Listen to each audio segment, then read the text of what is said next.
Today, we're making one of the drinks that helped the Americans win the Revolutionary War. This week on Mondays on the Rocks.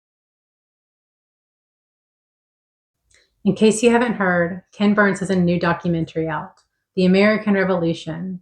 It's a 6-part miniseries, and I haven't started it yet, but I'm really looking forward to starting it tonight. And this release happens to coincide with apple picking season and apple cider season. So today we're going to make a stone fence cocktail and learn about the history of this lovely tipple. So Ethan Allen. No, not that Ethan Allen. This guy. Or this guy. Or this guy.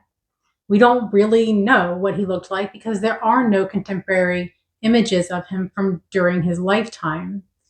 But no matter what he looked like, the guy was a history maker. He was a colonel in the Continental Army, and he was the commander of the Green Mountain Boys of Vermont. And in May of 1775, Ethan Allen and his Green Mountain Boys, despite Benedict Arnold's best efforts, took Fort Ticonderoga from the British. Yeah, so old Benny showed up the day before the attack on the fort, and he's going, I have a right to be in command of this unit by virtue of being me. I demand to be in charge. And the Green Mountain Boys are like, no, we don't know you. We know Ethan over here. We're following him. So the men refused to follow Benedict Arnold. Benedict Arnold had was just like sore about it. Bless his heart, as we say in the South. But Ethan Allen, being the gentleman he was, kind of pulled Arnold aside and was going, why don't you sit up front with me? You can be in command with me. How about that? We'll share the glory. And this seemed to kind of mollify old Benedict. So in the historical record, the two are in joint command of the attack on Fort Ticonderoga. So at 2 a.m., when the British Army was sleeping in their jammies, or not. Did y'all know that the British Army has a tradition of sleeping nude to preserve their clothes? Probably not when they're like in active deployed status, like in this situation, but as a general rule, when they're like at the barracks, they'll just totally sleep naked. And that's something different for another time. Anyways, the boys started making their way across the lake at 2 a.m. And about 5 o'clock in the morning on May 10th of 1775, they just walked past the lone sentry of Fort Ticonderoga straight to the commander's suite. And it's like, we demand your surrender. And when the commander's like, on whose authority? Not Benedict. He's the bad guy in the story. Forget him. Ethan Allen said, we take this fort in the name of the great Jehovah and the Continental Army. But before all of this, go back about 12 hours, Ethan Allen and his Green Mountain Boys are having a drink, the stone fence. And this is a very, very simple concoction of whiskey, rum, brandy, whatever kind of brown spirit you can get, and hard apple cider. And it had been a tradition in the Green Mountains of Vermont for decades. So let's make it together. So like I said, the stone fence can be made with whiskey, rum, or brandy, and I have all three, so let's make all three. And this is going to call for a single ounce of the spirit and about 5 ounces of the strongbow. Well, of this apple cider. I really like strongbow because it's less sweet. It's a drier English style apple cider. But I mean, if you like a sweeter apple cider, drink it. It's what you like, right?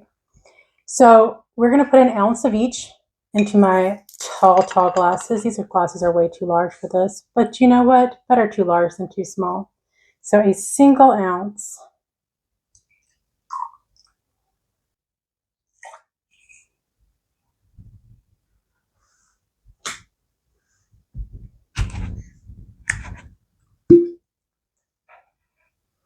That's just the best sound.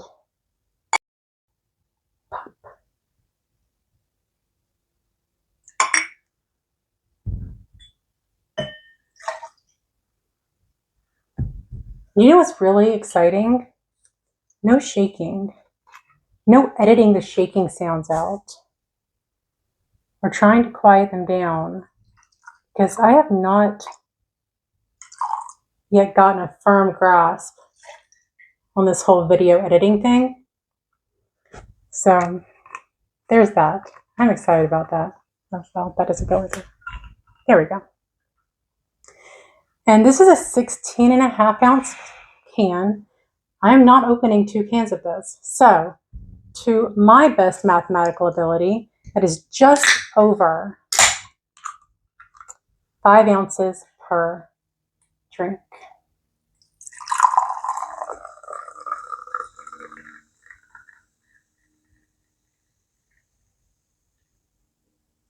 And yes, you're going to lose some of the bubbliness. You'll get over it.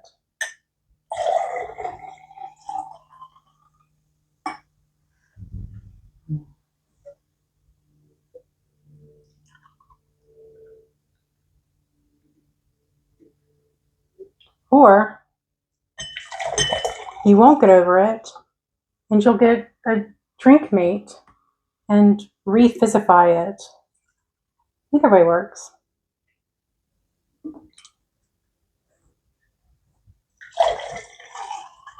All right, so this is 1 to 5, and I have it in 3 ways.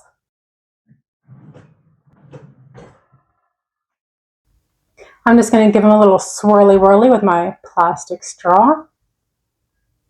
So here we have the rye whiskey.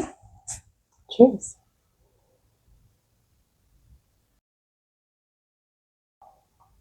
The peppery rye plays really well with the apple. If you don't like rye whiskey, don't use it. I prefer bourbon. Rye will never be my go-to, but it was here and it was open and my husband likes it. So I tried it, and it is actually pretty good with the apple cider, I must say. Let's try the rum.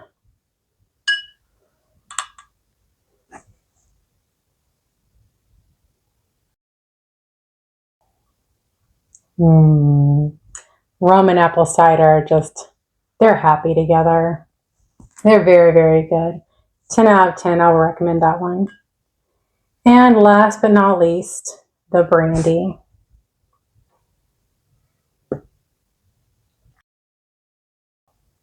Y'all, I love brandy. It's probably one of my favorite spirits. I will 12 out of 10 recommend this one. But y'all go out and try it. Pick your favorite brown spirit. Pick your favorite apple cider. Once again, it's not that serious. Go out, have fun, experiment, and enjoy. And I will see you next Monday for another Mondays on the Rocks.